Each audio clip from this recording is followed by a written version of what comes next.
Massé Malong, bonjour. Bonjour Empereur Dadi et bonjour à tous les fidèles auditeurs de Magic FM, la chaîne qui déchaîne les passions. C'est vrai que c'est une nouvelle saison.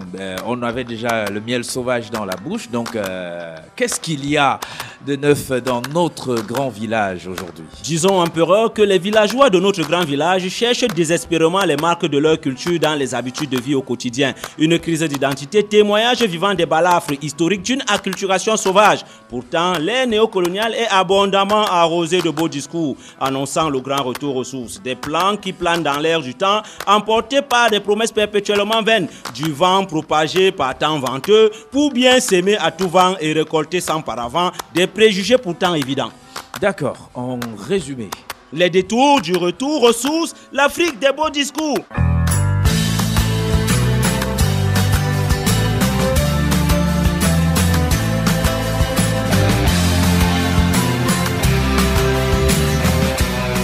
Massé Malong en miel sauvage de Sokélé. Encore ce miel, un miel qui fait perdre la tête au pays de mille et une dettes. Posséder un chien n'est pas du tout africain.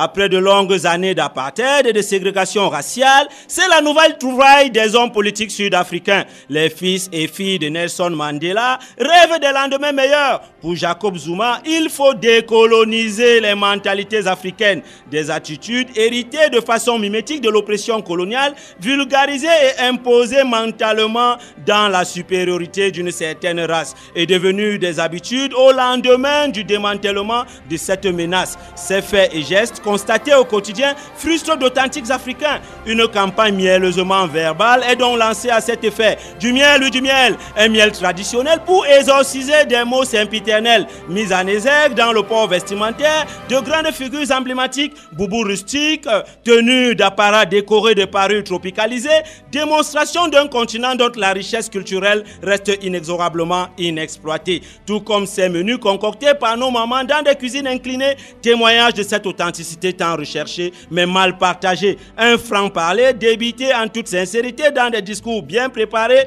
et assombris par un miel d'opacité couvrant le ciel nuageux d'une tornade bien programmée. Du miel, encore du miel. Un miel nuageux dans un ciel ténébreux où la majorité des hommes d'État africains se croient en hiver dans des vêtements d'hiver, s'aguichant cravate et veste dans des costumes taillés sur mesure, matérialisant ainsi sans fioriture le règne du burlesque et de la démesure, avec des slogans mielleux du genre « Consommons tous Camerounais », application numérique, des photos de famille prises dans un décor de meubles français, femmes d'État enrôleuses du Cameroun sur des pavés d'un grand palais et enfants d'État en scooter de Suisse aux abords d'un grand chalet. Du miel, toujours du miel, un miel photographique pour agrémenter une vision politique dans une rigueur sous inertie et une moralisation sous anesthésie. Rigueur et moralisation, un idéal célébré dans l'euphorie des fêtes fantasmagoriques telles que l'organisation du cérémonie de purification nationale pour aider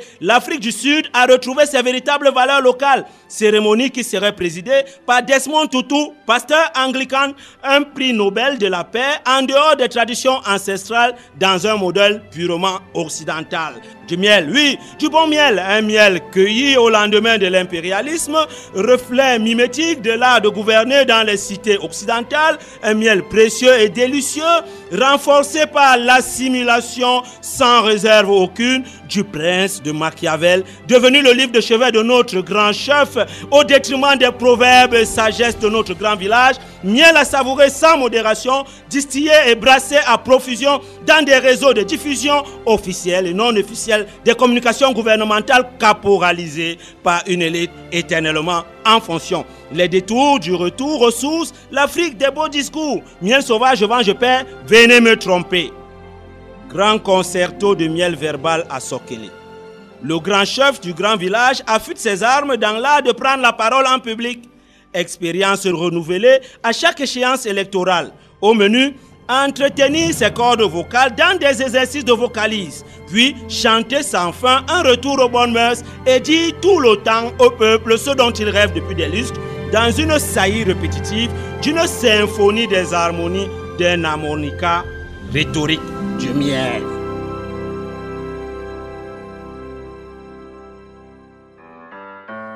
Je ne connais pas le bon, je ne connais pas le mauvais. Ce que je croise sur mon passage, c'est ce que je prends pour avaler. L'essentiel est que ça me tourne les yeux, c'est tout. Je n'ai pas les appareils pour détecter le bon et le mauvais.